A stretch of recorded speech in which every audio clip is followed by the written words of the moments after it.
Okay. Yes. నాకే వస్తుంది దేవుడా అని. ఇది ఎన్నో వేరియేషన్స్ ఉన్న రోల్ అనమాట.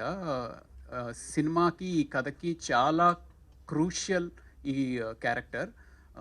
సో, 'విరించి' గారంటే నాకు ఎంతో ఆ 2 సినిమాలు ఏది 'మజ్ను' గానీ, అటు 'ఉయ్యాల చంపాల' గానీ 2 చాలా టచింగ్ సినిమాలు 'విరించి' గారు. అప్పటి నుంచి ఆయనంటే చాలా అభిమానం. సో, నన్ను పిలిచి ఈ చక్కటి క్యారెక్టర్ ఈ గొప్ప సినిమాలో ఇచ్చినందుకు నిజంగా చాలా చాలా కృతజ్ఞతలు. ఎందుకంటే 'జితేందర్ రెడ్డి' అనే కథ నాకు 'విరించి' గారు చెప్పినప్పుడు, అంటే ఎంత స్ట్రెంగ్త్ ఉంది ఆ క్యారెక్టర్‌లో. 'జితేందర్ రెడ్డి' క్యారెక్టర్ చేయడం నిజంగా మై బ్రదర్ రాకేష్ యూనో కెరియర్‌కే ఒక మైల్‌స్టోన్ ఆర్ అదొక అదృష్టంగా నేను భావిస్తున్నా. సో, అంత పవర్‌ఫుల్ క్యారెక్టర్. అంటే ఈ కథ గురించి డైరెక్టర్ గారు చెప్పడమే కాదు, నా ఫ్రెండ్స్ ఎవరైతే జగిత్యాల నుంచి ఉన్నారో వాళ్ళు కూడా 'జితేందర్ రెడ్డి' గారి గురించి చెప్తుంటే నిజంగా రోమాలు నిక్కపొడుచుకోవడం అనేది నాకు నాకు జరిగిందనమాట. ఓకే. ఎన్నో సినిమాల్లో మనది మీ అందరికీ పరిచయమే. ఎన్నో సినిమాల్లో వారు మరి కెమెరా తన యొక్క ప్రతిభను అనేక సినిమాలలో అనేక అవార్డులు తీసుకున్నటువంటి వారు. ఒక స్క్రీన్ మీద సినిమాను మనకు అద్భుతంగా చూపించడానికి కోసం ఆయన కెమెరా మోయడమే కాదు, మా అందరి బరువు కూడా ఆయన మోశారు.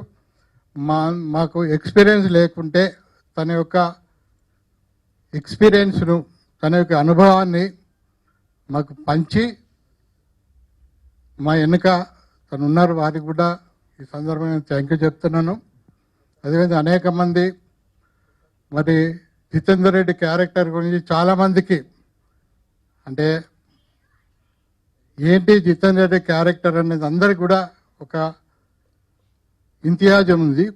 అప్పుడు అనిపించింది మరి నిజంగా ఒక మనిషి ఇలా ఉన్నాడా, నిజంగానే ఇలాంటి పవర్ఫుల్ క్యారెక్టర్ నిజంగా నా దగ్గరకు వచ్చింది. నేను అసలు ఇంత పవర్ నేను చేయగలనా లేదా, ఎలా చేయాలి అనే దాంట్లో నేను బాగా రీసెర్చ్ చేసి ఇది గ్యారంటీ వదలకూడదన్న దృష్టిలో చాలా కష్టపడి స్టోరీ అంతా రాసుకుని ఫైనల్గా ఇది ఇవాళ వర్కౌట్ అయిందన్నమాట అది. సో దీనికి మాకు బ్యాక్ బోన్గా ఉన్నది జ్ఞానశేఖర్ గారు, కెమెరామెన్ గారు. సో ఆయన ఏంటంటే ముందే చెప్పాను ఆయనకి, సార్ మీరు చేస్తేనే ఈ సినిమాని డైరెక్ట్ చేస్తాను, ఎందుకంటే ఆయన అంత పవర్ఫుల్ సినిమాలు చేశారు, పీరియాడిక్ సినిమాలు చేశారు. సో నా ఎమోషన్స్ ఆయనకు బాగా తెలుసు. సో ఆ విధంగా మా ఇద్దరితో టీం కింద చేసామన్నమాట. అలాగే గోపి సుందర్ గారు. సో ఆయనకు కూడా మనకి లవ్ స్టోరీస్, లవ్ పాటలు అని తెలుసు, కానీ ఆయన మలయాళంలో చాలా మాస్ మూవీస్ కూడా ఆయన మంచి మ్యూజిక్ ఇచ్చారు. అండ్ ఈ సినిమా గురించి నేను ఈ సినిమాలో ఉండటమే ఒక చిన్న మిరాకిల్. అంటే నేనున్న సిచ్యువేషన్లో అప్పుడు ఎవరికి చెప్పేది తర్వాత హీరోగా ఇంకొక సినిమా చేస్తున్నాం. అది ఆల్మోస్ట్ ఒక 10 డేస్లో అయిపోద్ది. అండ్ దాని తర్వాత ఇంకో నెలలో ఇంకొక సినిమా స్టార్ట్ అవుద్ది. అప్పుడు ఈ సినిమా వచ్చింది నాకు. నేను ఈ సినిమా చేయాలంటే 2 సినిమాలు ఆపాలి, అండ్ ఓన్ ప్రొడక్షన్ అది కూడా.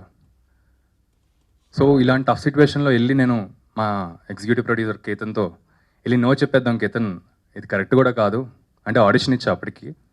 సో వీళ్ళకి నచ్చి పిలిచారు. సరే నో చెప్పడానికి విరించి దగ్గరికి వెళ్ళిన తర్వాత రాకేష్ ఒకసారి స్టోరీ నరేట్ చేస్తా అని స్టార్ట్ చేశాడు. సరే మన లోపల ఒక క్రియేటివ్ మనిషి ఉంటాడు కదా ఎప్పుడు, సరే స్టోరీ విన్న తర్వాత అప్పుడు నో చెప్దాంలే అని, నచ్చకపోతే. సో ఎప్పుడైతే స్టార్ట్ చేశాడో నరేషన్, నా మైండ్ సెట్ స్లోగా చేంజ్ అవ్వడం మొదలుపెట్టింది.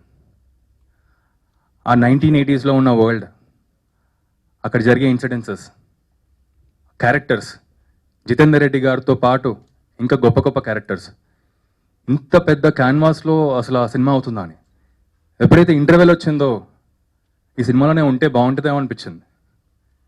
సరే సెకండ్ హాఫ్ ఇంకా మొదలుపెట్టాడు. సెకండ్ హాఫ్లో ఇంకా అంతా ఆల్మోస్ట్ లైక్ ఒక హై రైజ్లో వెళ్ళే మూమెంట్స్. నేను ఎప్పుడైతే ఆ క్లైమాక్స్ విన్నానో అప్పుడు అనిపించింది ఈ సినిమా ఎట్టి పరిస్థితుల్లో నేను చెయ్యాలేమో అని. కానీ ఈ సినిమా చేయాలంటే ఆ 2 సినిమాలు ఆపాలి.